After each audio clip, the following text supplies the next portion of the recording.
தாயிடம் காதல் உறவில் ஈடுபட்ட நபரை சமயம் பார்த்து சரமாரியாக தாக்கி தப்பியோடிய மகன்கள்.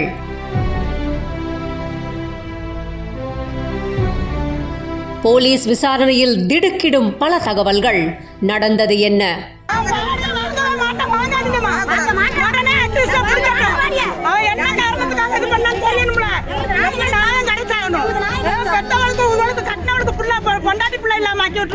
தூத்துக்குடியில இருக்கிற முள்ளக்காடு ராஜீவ் நகர் பகுதியை சேர்ந்தவர் உப்பள தொழிலாளி முனியசாமி. இவரோட மனைவி மனநலம் பாதிக்கப்பட்டவங்க.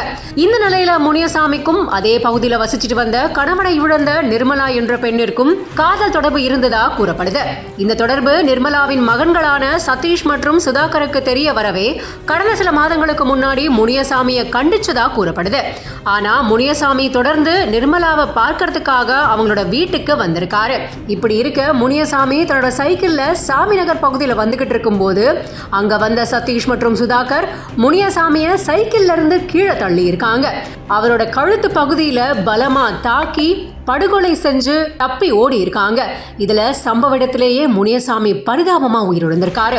இதை தொடர்ந்து சம்பவ இடத்திற்கு வந்த முத்தையாபுரம் காவல்துறையினர் முனியசாமியோட உடலை மீட்டு பிரேத பரிசோதனைக்காக தூத்துக்குடியில இருக்கிற அரசு மருத்துவக் கல்லூரி மருத்துவமனைக்கு அனுப்பி வச்சிருக்காங்க. முனியசாமி கொலை செய்யப்பட்டதை தொடர்ந்து அந்த பகுதியில் கூடிய முனியசாமியோட உறவினர்கள் மற்றும் அந்த பகுதியில் இருக்கிற மக்கள் முத்தையாபுரம் காவல் நிலையத்துக்கு உட்பட்ட பகுதியில் கஞ்சா மற்றும் பல்வேறு போதைகள் காரணமா குற்ற சம்பவங்கள் தொடர்ந்து நடக்குது அப்படின்னு பலவித குற்றச்சாட்டுகள் எடுத்து வச்சாங்க. இதுக்காக காவல்துறையினர் எந்தவித நடவடிக்கையும் எடுக்கல அப்படின்னு சொல்லி பொதுமக்கள் காவல்துறையினரை கண்டிச்சு போராட்டத்தில் ஈடுபட்டதோட குற்றவாளிகளை உடனே கைது செய்யல அப்படின்னா உடலை வாங்க மாட்டோம் அப்படின்னு உறவினர்கள் சொல்லியிருக்காங்க. இதனால அந்த பகுதியில் பெரும் பரபரப்பு நிலவி இருக்கு.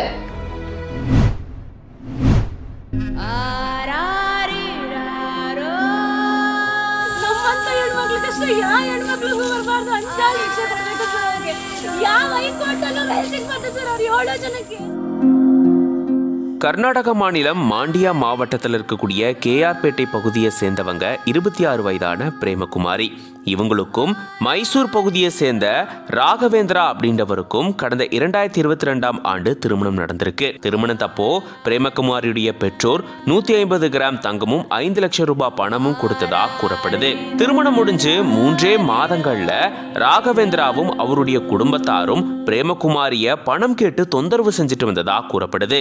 64 லட்சம் ரூபாய் பணம் வரதட்சணையா கொடுக்கணும் அப்படின்னு ராகவேந்திரா குடும்பத்தார் தொடர்ந்து பிரேமகுமாரிக்கு கொடுமைகளை செஞ்சுட்டு வந்ததாகவும் கூறப்படுது. பணத்தோட தான் திரும்பி வீட்டுக்கு வரணும் அப்படின்னு பிரேமகுமாரிய வீட்டை விட்டு அனுப்புனதை தொடர்ந்து பிரேமகுமாரி தன்னுடைய வீட்டிலேயே இருந்துட்டு வழக்கறிஞருக்காக இவங்க படிச்சுட்டு வந்ததா கூறப்படுது. இருந்தாலுமே ராகவேந்திராவும் அவருடைய குடும்பத்தாரும் அடிக்கடி பிரேமகுமாரிக்கு பணம் கேட்டு தொந்தரவு கொடுத்துட்டு வந்ததாகவும் மிரட்டல் விடுத்துட்டு வந்ததாகவும் கூறப்படுது. இதனால மன உளைச்சலுக்கு ஆளான பிரேமகுமாரி விபரீத முடிவெடுத்து உயிரிழந்திருக்காங்க. இவங்களுடைய உயிரிழப்பு பெரும் அதிர்ச்சியும் சோகத்தையும் ஏற்படுத்தியிருக்கு. பிரேமகுமாருடைய குடும்பத்தார் கொடுத்த புகாரின் பேர்ல போலீசார் ராகவேந்திராவுடைய குடும்பத்தார் மேல வழக்கு பதிவு செஞ்சு தீவிர விசாரணையில ஈடுபட்டுட்டு வராங்க.